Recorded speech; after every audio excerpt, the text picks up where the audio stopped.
Statistically speaking, the Wild West wasn't all gunfights at high noon and outlaws with wanted posters, but it sure wasn't gentle either. Isolation, lawless men with deep pockets, and storms that could strip the land bare made survival a daily gamble. And while we'd all like to imagine we'd ride tall in the saddle and carve out our own destiny, the truth is most of us wouldn't last a season out here. The West had a way of testing a person's soul long before it tested their aim. Take Malachi Thorne, for example. A former sheriff who once believed in justice, he ended up retreating into the mountains after betrayal shattered his life.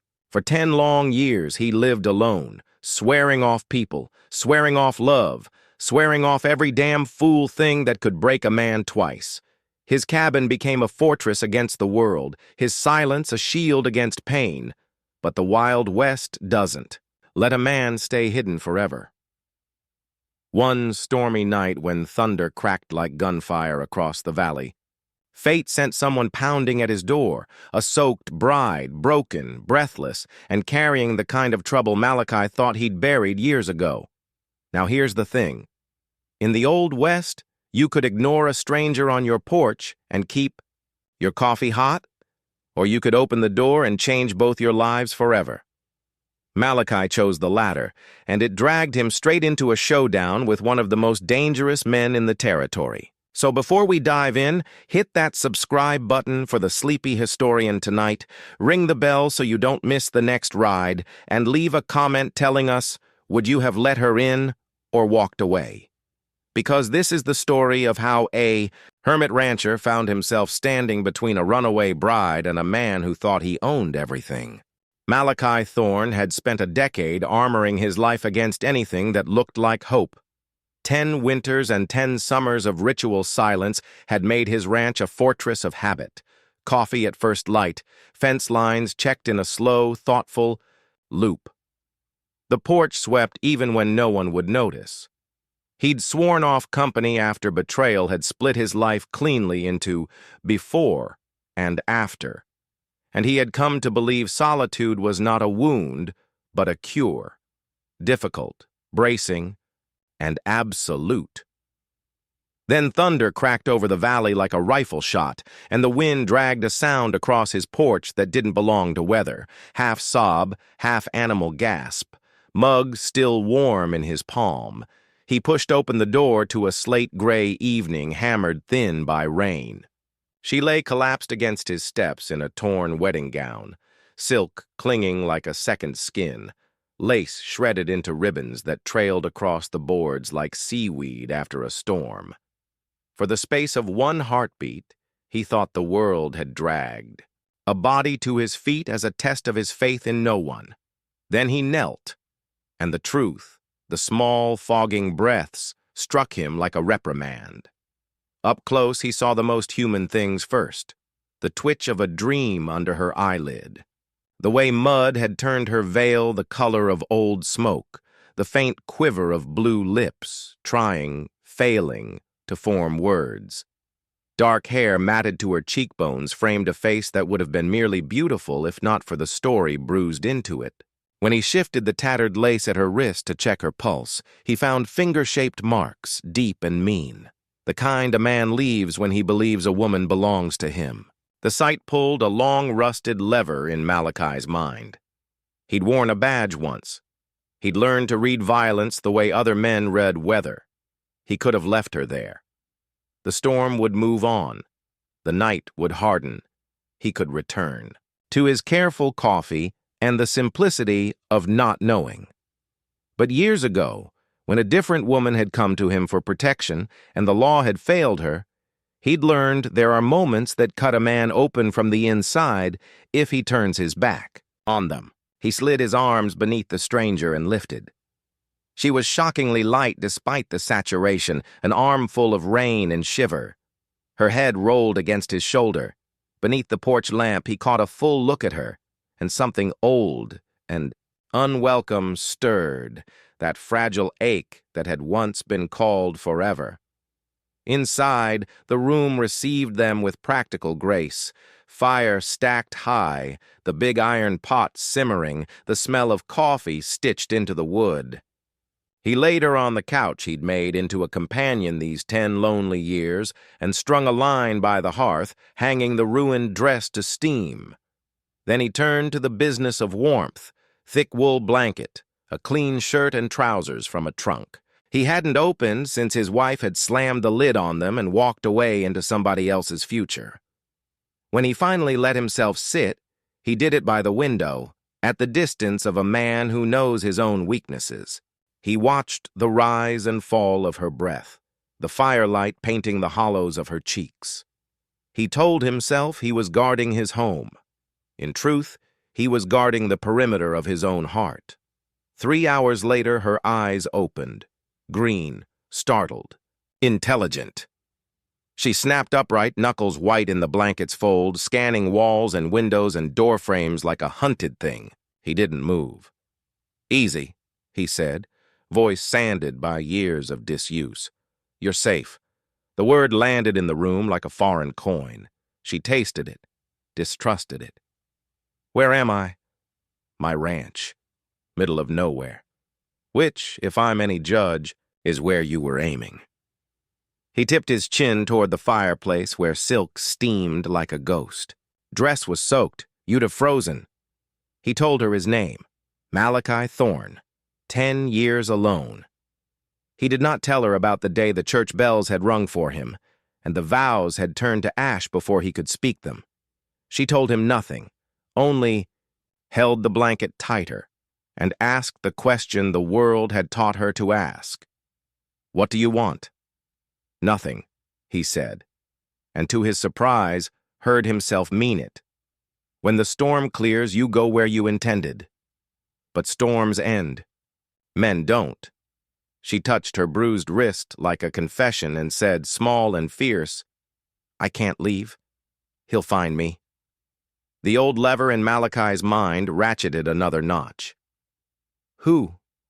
"Clayton Voss," she whispered, and the name hit the room like a blade laid flat on a table.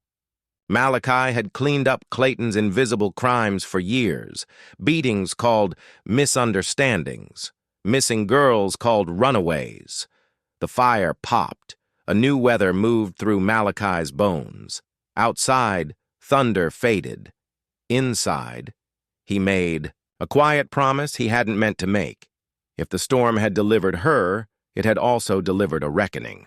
Dawn was a rumor hours away. The cabin breathed with the clean logic of heat and shelter while rain insisted against the windows. She told him her name at last, Evangeline, like a test of whether he'd handle it gently. He repeated it once and let it sit, not prying, not sanctifying it with questions. He poured water, slid a tin cup across the table, and kept his distance the way a skittish horse invites you to learn its boundaries. The story came off her in fragments, each shard careful as glass. A wedding that had not been a choice. A brother, drowning in debt, not of whiskey or vanity, but of desperation, and a man who had turned that debt into a dowry without asking the bride. Clayton Voss, lord of mines and mortgages, collector of people the way other men collect deeds. Evangeline had run an address that weighed as much as guilt, and the storm, indifferent, savage, had covered her tracks until it couldn't. Malachi listened.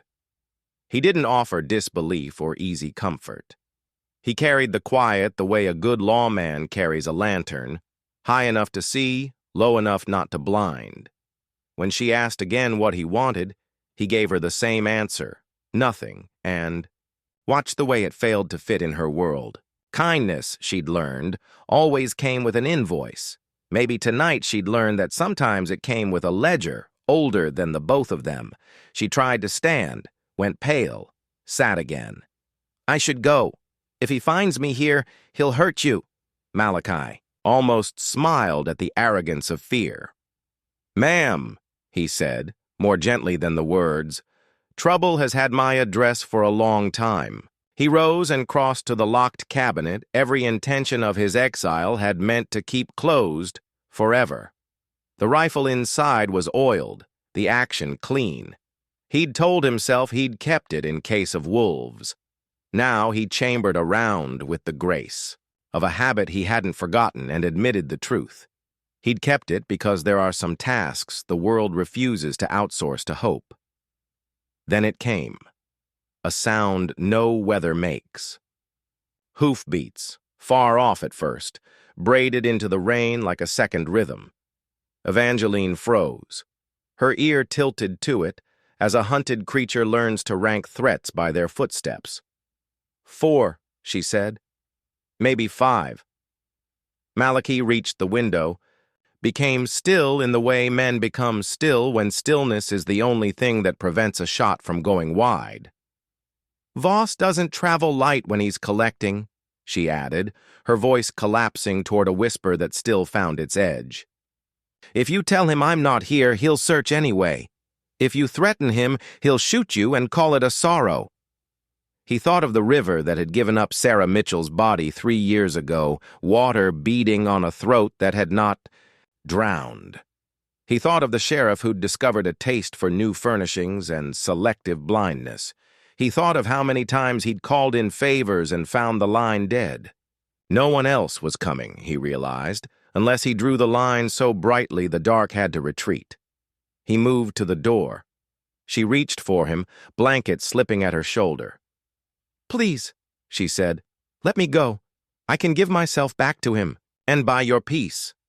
You'll buy a grave, Malachi said, looking at her as if memorizing the fact she was alive.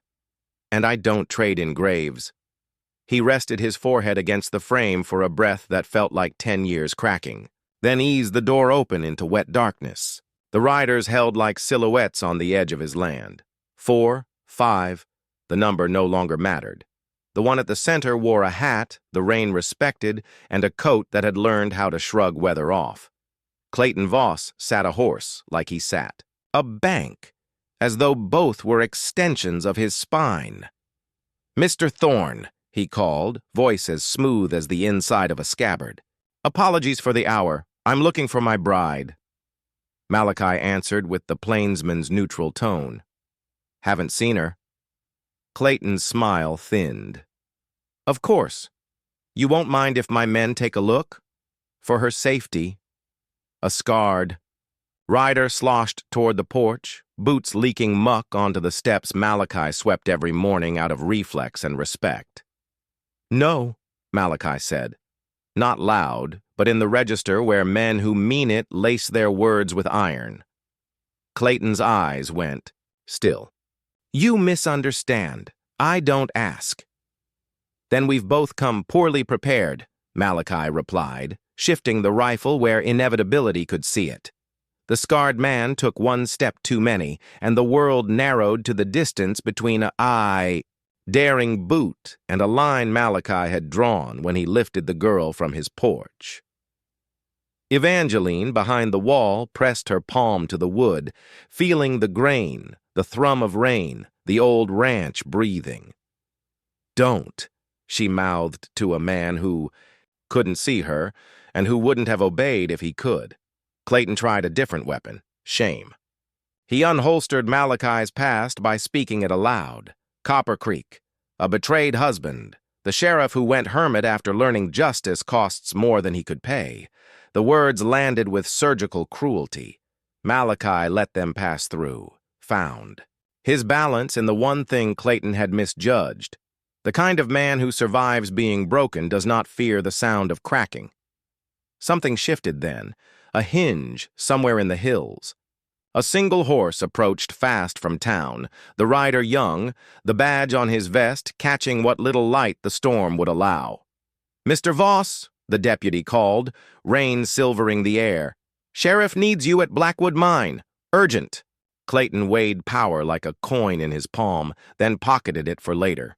He tipped his hat at Malachi. This isn't done.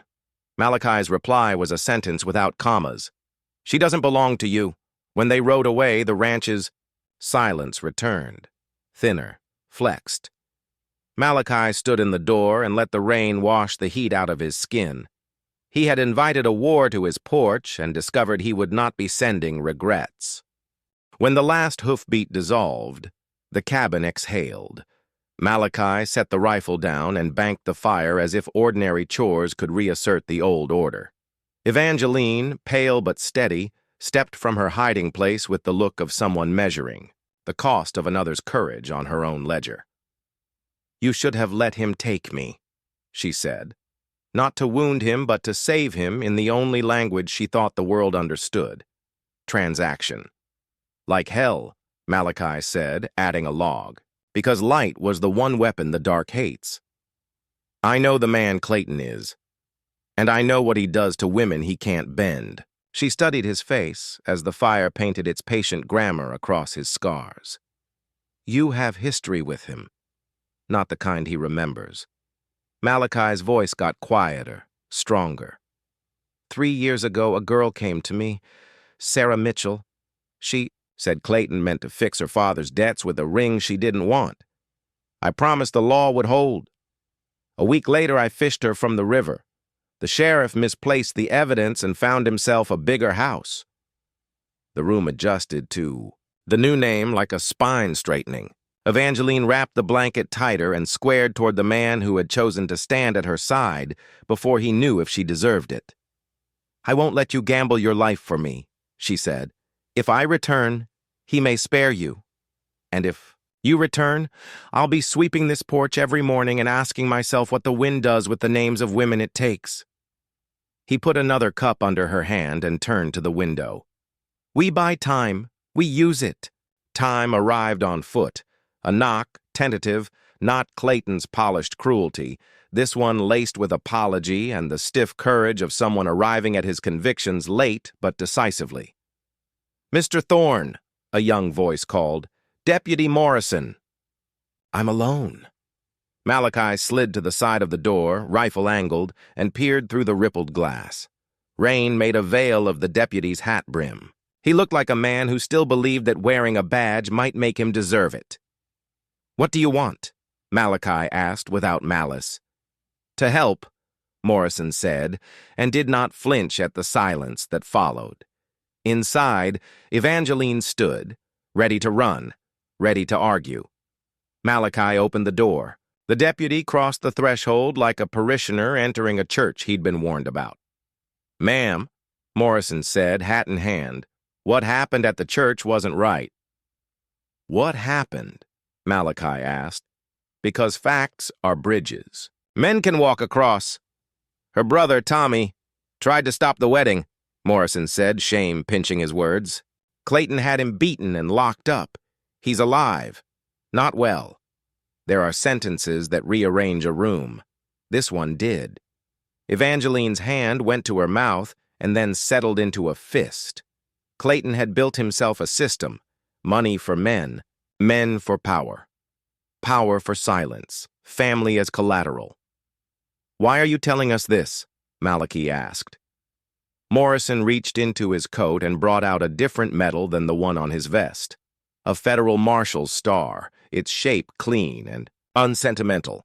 "Marshal Williams is riding in from the territorial capital. He's been building a case. Needs witnesses who don't vanish or fall into rivers." Morrison's eyes met Malachi's and did not look away. "Sarah Mitchell's name is in his notes. I was there when they pulled her from the water. That wasn't drowning. It was murder."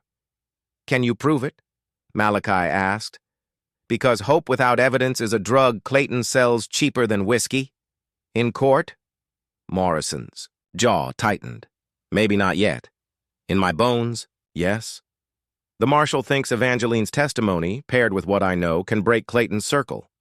And in the meantime, he has Tommy," Evangeline said, voice sharpened by love and terror into something that could cut through rope. "If I speak, my brother dies." "If we do nothing," Morrison said, "your brother dies and so do you, later, in a way Clayton prefers." He swallowed the taste of his own complicity. "If we act, maybe we save you both." Malachi turned. Away, not to hide anything, but to look directly at the problem where it lived, the dark beyond his window. He counted the hours till dawn, and the hours Clayton would need to look at the mine, sign whatever lies required his signature, and saddle the men who could set a ranch on fire and call it justice. "We have 4 hours," he said finally. "Maybe less." "About that," Morrison said, color dropping out of his face. "Sheriff Bradley will expect a report. When he doesn't get one, he'll look for me. Clayton, too." The room held 3 truths like coals in a grate. They needed evidence. They needed time. And they needed a plan mean enough to meet cruelty without becoming it. Malachi pushed the map of his land across the table. Ridge lines, creek bends, the old root cellar door hidden under a rug. "You know these approaches?" he asked Morrison. "Some," the deputy said. "Learn the rest," Malachi replied. "Because come morning, Voss won't knock. He'll stack the porch with fire." Evangeline listened to the 2 men sketch, a defense out of geography and grit. She had wanted never to hide again. She also understood that courage without strategy is a gift to the man who owns more guns. "If this goes bad," Morrison said, pointing to the back ridge, "I can ride. For the marshal and bring him fast." "And if it goes well," Malachi said, laying his hand flat on the map where the porch sat like a small rectangle of defiance, "we'll greet the law with facts instead of graves." Outside, the rain began to change, still coming down, but losing the violence of its beginning. Dawn, somewhere far off, turned over in sleep. Gray daylight slid over the mountains, ironing the night's creases flat. The cabin looked smaller in the honest light, but the porch looked more itself, boards clean, edges square. A threshold men crossed only by permission. Malachi watched. The mist gather itself into riders, a dozen, maybe more. Their formation was tidy, the kind hired guns adopt when they've practiced killing together. Clayton dismounted without hurry, as if patience were another weapon he owned. "Thorne!" he called, voice traveling as smooth as if the rain were a road he'd bought. "We need to talk." Malachi stepped out with Evangeline beside him. He did not put her behind him. He did not put her in front of him. He placed her where the world could see she was not his possession and not his shield, and felt her tremble settle into something steadier. "I'm listening," he said. "A trade," Clayton replied, making a show of generosity. "The woman for her brother. You hand her over, Tommy walks. You keep your peace. Everybody wins." Evangeline's breath shook once, then found its measure. Before Malachi could speak, she did. "I'll go," she said, and a murmur moved through the riders, like wind through dry corn. Malachi turned to her. No, but she was already laying her terms on the table the way a gambler who's sick of being bled pushes his last coin forward. "Tommy walks free and unharmed. You leave Mr. Thorne alone. Forever." "Forever," Clayton repeated, tasting the word like a man who enjoys spoiling what is clean. "You have no leverage, my dear." "Sarah Mitchell," Evangeline said, and the air changed temperature. She didn't flinch when Clayton's face darkened. "If I'm delivered back broken, if my brother is found in a river, everyone will hear what you did to her, even if it kills me to tell it." Clayton's smile thinned to wire. "Careful. We are past careful," she said, taking one step closer to the line. "Men like Clayton pretend doesn't exist until it cuts them. We're at honest, hoofbeats then, this time from the opposite ridge. 6 riders moving with the particular. Economy of men who think in warrants rather than threats. Badges caught the new sun like small, cold stars. The lead man dismounted with the assurance of a professional who has learned to let the weight of the law arrive a half step before he speaks. "Clayton Voss," he said, holding the room the way a judge holds a gavel. "Marshall Williams, you're under arrest for the murder of Sarah Mitchell, for conspiracy to commit murder, for human trafficking, and for sundry offenses we can list at length once you're in irons." Clayton's hand twitched toward his holster. "You have nothing." "We have Deputy Morrison's sworn statement," the marshal said without heat. "We have Miss Evangeline's testimony regarding a coerced marriage, and we have a federal investigation that's been knitting your ledger together for months. It's over. It is never over for a man who believes his money can stop bullets." Clayton moved to draw. Morrison's rifle spoke from the back ridge. Clean, precise, the shot of a man who has decided what kind of old man he wants to be and understands that decision requires this single, necessary violence. Guns answered, the marshal's men, then the hired riders, then Malachi's rifle finding its memory of law. The gun smoke lifted with the morning steam. On the ground, Clayton Voss bled into the mud his wealth had never learned to respect. 2 of his men lay quiet. The rest, suddenly orphaned of pay, found religion in the shape of raised hands. Silence followed, not the stunned kind, but the settling. Kind, like dust deciding what surface to keep. Marshal Williams holstered his weapon with the absence of drama that separates professionals from performers. He nodded once at Malachi, a small credit paid for holding a line he hadn't sworn an oath to hold in years, and turned to the business of gathering men, collecting weapons, reciting rights to the few who had them. Evangeline folded not in collapse but in release into Malachi's arms. He felt the tremble leave her bones the way winter leaves a valley. Reluctantly, entirely. He did not tell her she was safe. He had learned to prefer truths that survive cross-examination. But he did tell her this. "You're not alone." The marshal sent a man down to the jail with orders that had the weight and speed of an axe falling. By noon, Tommy stood on the porch swaying, face wrecked and stubbornly alive. He hugged his sister with the wary affection of someone afraid to break the one unbroken thing left to him. Malachi stepped back into the quiet satisfaction of a man who has helped deliver something whole and therefore knows when to leave the center of the room. Sheriff Bradley went into irons later that day with a look that tried to be surprise and landed somewhere nearer to a counting error. Records surfaced. Witnesses forgot to be afraid. The network that had held Clayton's cruelty aloft found itself suddenly unable to balance its own weight. On the porch that evening, the light fell clean along the rail. Malachi swept the boards out of habit while Evangeline and Tommy slept. Inside, the kind of sleep that has to relearn ordinary dreams. He let the broom trace the same old lines and thought about the future the way a man thinks about a new pair of boots, warily, and then with a wild, unexpected pleasure in the fit. By the time the sun stood straight overhead, the territory had remembered that it possessed a spine. The marshal wired the capital. Deputies moved through town with lists and quiet resolve. Men who had been loud in Clayton's shadow discovered that the air outside it tasted better. In the jail, Tommy signed a statement with a hand that shook but did not stop. In the church, where a wedding had tried to camouflage a crime, the preacher scrubbed blood from the front steps and reread his good book with more attention to the parts about wolves and shepherds. Malachi brought Tommy broth and said little. He had been a lawman long enough to know that the appetite returns last to men who have been forced to eat fear. The boy's eyes lifted once. "Thank you." And Malachi nodded, because some gratitude is too raw to be fed a speech. Evangeline gave her statement in the marshal's tent, hands steady on the table, voice steady in the room. She did not spare herself the ugliness.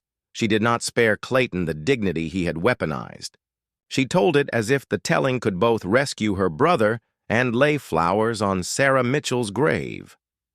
Outside, Morrison stood guard, the badge heavier and exactly right where it pinned his vest. Inside, the marshal's pen worked like a small plow, turning hard ground into rows where something honest might grow. Afternoon leaned into the gentle clamor of a town retuning itself. Malachi found himself standing in the doorway of the church. The preacher, a man with tired kindness in his eyes, nodded him in. "You left once," the preacher said, not unkindly. "Couldn't blame you. Thought we'd lost you to the hills for good." "I thought the hills had lost me to me," Malachi said. They sat a while, two men with different callings who understood they served the same stubborn God: order. At the ranch, the cabin met him with a new geometry. Two voices inside instead of one, two shadows crossing the hearth. Tommy, propped on, the couch, dozed.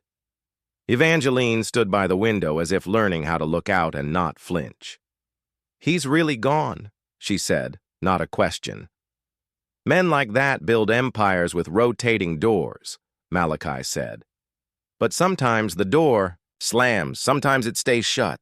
She faced him, and he saw the day's work written into her, the stiffness earned by telling the truth, the relief disguised as exhaustion.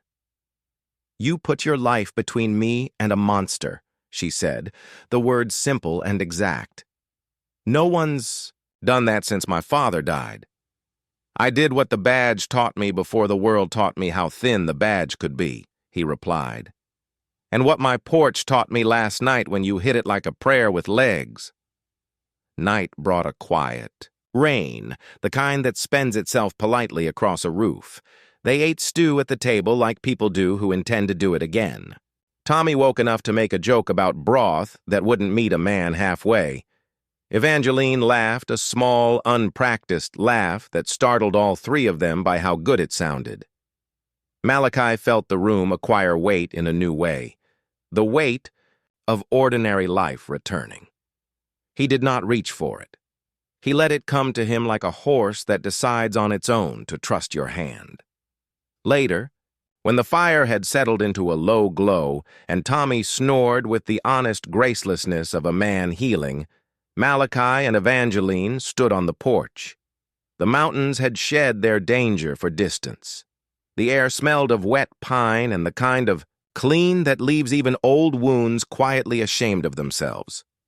"I don't know how to pay you," she said. "I'm not a bank," he said. "And if I were, we'd be square." "You keep saying things that make it hard to argue. I had 10 years to practice the kind of sentences that sound better than they feel." She turned that over, then nodded. "Thank you anyway," she said, "for the porch, for not letting me buy your peace." He tipped his head, equal parts bow and acknowledgement. Inside, the cabin held their shadows steady on the walls. Outside, a fox cut the far edge of the clearing, all quickness and quiet hunger. Malachi felt the old ache surface and not seize him. That was new. That felt like the beginning of a day he hadn't yet invented words for. When he finally slept, it was in a chair, boots off, rifle leaning in its corner, the sort of truce a man makes with the night when the night has shown it can, on occasion, be trusted. Justice did what it could, and what it must. Sheriff Bradley learned the sound of handcuffs on his own wrists and the taste of his own excuses when said out loud in a courtroom. The marshal's case braided itself from testimony and ledgers and the courage of people who, freed from Clayton's shadow, found their voices again. The Blackwood mine discovered that safety inspections and wages are not rumors, but laws. The territory, never perfect, remembered it had a backbone. On the ranch, healing made a practical sort of progress. Fence posts replaced, a roof mended, a young man's strength returned in increments counted by the number of times he could cross a room without cursing softly under his breath. Tommy took on chores with the unshowy loyalty of someone repaying a debt he refused to keep on paper. Evangeline learned the map of the property the way one learns a language. First the nouns, creek, corral, cottonwood, then the verbs, mend, stack, plant, then the grammar that holds them all together, we, ours. Malachi watched it happen and did not name it. He had learned, he had learned, what happens when you call a thing yours before it has chosen you back. But he also learned to accept the steady miracles, her laugh cracking cold mornings, her hand setting a mug beside his without asking, the way she looked past the ridge rather than up the road, as if danger were no longer the only shape the future could take. They talked about Sarah Mitchell sometimes, not to bruise the memory, but to keep her from being just a footnote in a marshal's file. Evangeline planted a small row of wildflowers by the creek, and said the girl's name when she watered them. Morrison visited on Sundays he wasn't working, a little older around. The eyes and a lot older around the spine. He told them he had written to Sarah's mother. He said he would keep writing. 6 months after the night the storm delivered a decision to a Porch, the church rang its bell for vows that were not an exchange rate. Evangeline chose a dress that fit her like a future instead of a prison. Malachi wore an old suit that remembered how to make a man stand straighter. The pews filled with faces that had come for a wedding, and maybe to see a miracle that looked suspiciously like two people choosing each other plainly. At the door, the preacher stood with the same book and a different expression. He had watched a coerced ceremony attempt to sanctify a crime in this room. He had watched a territory choose a better ending. "You two know what you're doing?" he asked, but there was a smile in it. "No," Malachi said, honest as weather. "But we know what we're not doing." "And what's that?" the preacher asked. "Confusing possession with vows," Evangeline answered. They walked the aisle not as fugitives or bargaining chips, not as penance or defiance, but as a pair of people who had already faced the worst night and found each other standing at the end of it. Tommy, in a jacket that didn't quite fit, cried unabashedly and swore at himself for it under his breath. Morrison stood in the back like a sentinel with a soft spot. The marshal sent a telegram from the Capitol that read in its tidy lines, "About time." The vows themselves were simple, the kind that stand up under weather. No promises of perfection, only of presence. No claims laid, only care pledged. They spoke aloud what they had been practicing for months. "I will not hide from you. I will not spend you like money against my fear. I will stand at the door when the knock comes, and we will decide together how to answer." When the last amen settled, the sunlight found them at the threshold. Outside, the town breathed like a thing newly awake. They stepped into it side by side. On the far ridge, the wind lifted the grass in long strokes the color of worn gold. Back at the ranch, the porch boards waited, clean, sturdy, ready to receive boots that would come home dirty and leave again, because work remains even when joy arrives. Sometimes stories force their way in, a soaked bride falling like fate across a man's threshold, a villain believing he owns the ending. But sometimes, after the smoke and the paperwork and the weary triumph of lawful men doing their jobs, the story that remains is quiet. A coffee poured, a fence mended, a laugh that doesn't startle anyone anymore. Malachi Thorne, who had lived alone for 10 years, learned to set 2 mugs without thinking.